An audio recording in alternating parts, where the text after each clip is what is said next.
Mikey Williams, isinuko na ng Converge. Mukhang hindi na yata nakayanan ng Converge ang talent fee ni Mikey tapos di naman daw masyadong nakapag-deliver. Ayon sa isang PBA insider na kahapon lang, nakapag-desisyon ng Converge management na pakawalan siya. Bali pinag-sign lang pala nila si Mikey para masubukan kung ganun pa rin ba siya ka-explosive gaya ng dati. Magandang bagay din na 1 year lang kontrata niya. Sa totoo lang, nung first game pa lang niya laban sa Eastern Hong Kong, nag-uusap ng mga officials tungkol dito. Pero ang sabi, under observation lang daw muna. Second game, medyo pauga-uga. Third game, nagiging okay naman. Pang-apat, komportable na siya pero hanggang 14 points per game lang ang pinakamataas na average points niya. Si Mikey ay medyo aging na rin, patapos na siya sa kanyang prime. Habang dun sa TNT, umabot siya ng 26 PPG at maganda nga ang tambalan nila ni RHJ. Ang TNT noon parang may dalawang import at nakadalawang championships pa sila tapos nag-finals MVP siya. Kaya nga naging overrated ang Converge noon dahil sa kanya. So ngayon, na hindi naabot ng Converge ang expected performance niya at hinihintay talaga nila itong lumabas na ilang buwan. Pero parang wala talaga. Yan nga ba ang sinasabi ko kay Mikey? Nakakasira talaga ng karir yung sobrang pagkagahaman. Kung sana hindi nagloko si Mikey sa kanila, di sana nasa TNT pa siya ngayon. Kasi bumagay talaga siya sa system ni Coach Chot. Binigyan siya ng maraming pagkakataon, playing time. Nung halos nag-sabbatical siya sa TNT, bumalik naman. Inofera ng mas malaki. Nung nakalaro siya doon, nakuha niya ulit ang pangalawang finals MVP. Unfortunately, hanggang doon na lang yon kasi kasalanan naman niya. Pagbalik niya, akala niya tatanggapin pa rin pero hindi na siya tinanggap. At isinuko din ng TNT ang rights niya. Kinuha siya ng Converge pero yun pala papakawalan din. Luging-lugi ng Converge dahil binigay nila si Heading na pure shooter. Tapos ngayon si Mikey papalitro kay Cedric Bearfield o si Joshua Monson. Tapos ang dalawang yan sila din ang pinagagawa ng mga big teams.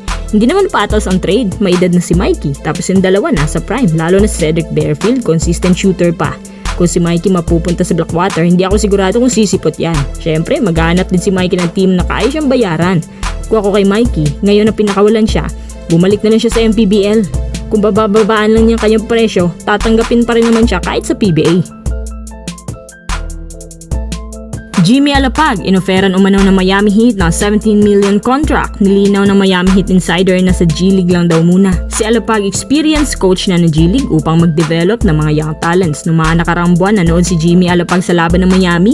May mga rumors din na baka may ibang Pinoy din nakapagsabi kay Coach Spo tungkol kay Jimmy Alapag dahil ayon sa ibang G-League coaches ng Sacramento, si Alapag daw ang isa sa mga nagturo kay De'Aaron Fox, Dennis Schroeder, Keon Ellis at iba pa, lalong-lalo sa guard positions. Nga pala, naging headline sa De'Aaron Fox dahil sa pagmamadali niya kay 12 seconds pa sana sa shot clock at champion na sana yun Yun ang move on na lang mga Spurs fans. Ang daming pwede niya ituro sa mga young talents kasi ito ang trabaho niya sa loob ng maraming panahon sa Kings. Kung totoo ang balitang to, pride siya ng mga Pinoy na kahit wala tayong homegrown Filipino NBA player pero at least merong Pinoy na coach ang nakakatungtong na sa coaching job.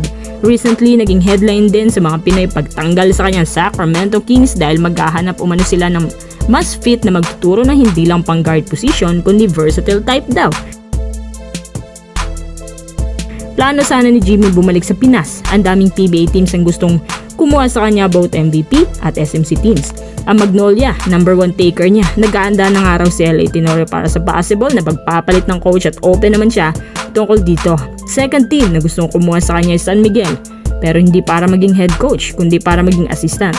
Kung walang NBA, actually marami namang mapasukan si Alapag. Pero mas maganda pa rin yung experience sa NBA kaysa mag-coach sa mga local leagues. Anyway, congrats kay Jimmy Alapag dahil makakabalik pa pala siya sa NBA tapos sa Miami pa.